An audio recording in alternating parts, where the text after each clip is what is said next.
সালাতের পরে আমাকে বলা হলো যে চলেন খেতে যেতে হবে। আমি উঠলাম, আমার সাথে আমার ডান দিকে যিনি গাড়িতে বসেছিলেন তিনি উঠলেন, সাথে আরেকজন ছিলেন, আর ওই মসজিদের আরেকজন মুসল্লি আমার সামনে হাঁটছেন। তারপরে একটু আগে দেখাচ্ছেন যে এই জমিটা আমরা মসজিদের জন্য কিনতে চাচ্ছি। বলতে না বলতে আমরা রাস্তায় চলে আসলাম, যেহেতু মসজিদ রাস্তা থেকে দূরে নয়। রাস্তায় চলে আসার পরে অত তো আঁচ করা যায় না, ফাঁকা ফাঁকায় দেখলাম দু একজন লোক হতে পারে। দেখলাম দোকানে একটা লোক বসে আছে, কম বয়সের ছেলে। আমি ওই দিকে আগিয়ে গেলাম, তো ছেলেটা আমাকে সালাম দিল।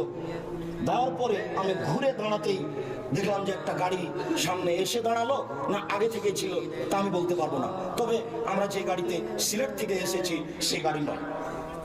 আমাকে উঠতে বলা হলো।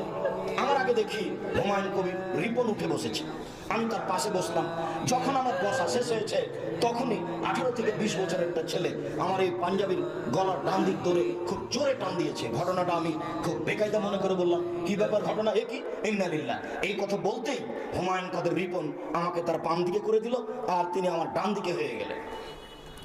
এরই মধ্যেই ওই বাঁশ দিয়ে গাড়িতে আঘাত করতে লাগলো, যে বাঁশগুলি 4 ফুট 6 ফুট হতে পারে। পাশে একটা সমিল ছিল, কাঠ ফাড়া মিল। সেই কাঠগুলি এদিক ওদিক করার জন্য যে বাঁশগুলি ব্যবহার করে, সেই বাঁশগুলি শক্ত ছোট সাইজের। এই বাঁশগুলি দিয়ে গাড়ির উপরে মারতে লাগলো, গ্লাসগুলি ভেঙে ফেললো। তারপরে দেখলাম যে লোকটা সামনে দিয়ে এসে বাম দিকে আসলো। বাম দিকে আসতেই গাড়ির পাশে অল আছে, যার কারণে ও এটা খুব জোরে মারতে পারছে না, এসেই মেরে ও বাম দিকের গ্লাসটা ভেঙে ফেললো। তারপরে ওই বাঁশ দিয়ে আমার এই বাম হাতের উপরে এই গর্দন থেকে নিয়ে কোনোই পর্যন্ত খুব জোরে, আমি তাকে দেখতে পাচ্ছি খুব শক্তি করে সে গুতা মারছে। আমি তাকে দেখতে পাচ্ছি, কিন্তু আমার গায়ে কিভাবে লাগছে সেটা আমি আঁচ করতে পারছি না। এটা আমার হিসেবের বাইরে।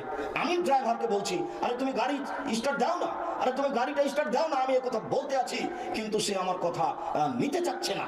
এরকম যেতে যেতে মনে হয় 2-3 মিনিট 4 মিনিট পার হয়ে গেল। তারপরে যে লোকটা মারছিল সেটার যে কি করলো, এবার দেখলাম যে এই ছেলেটা গাড়িটা স্টার্ট দিল।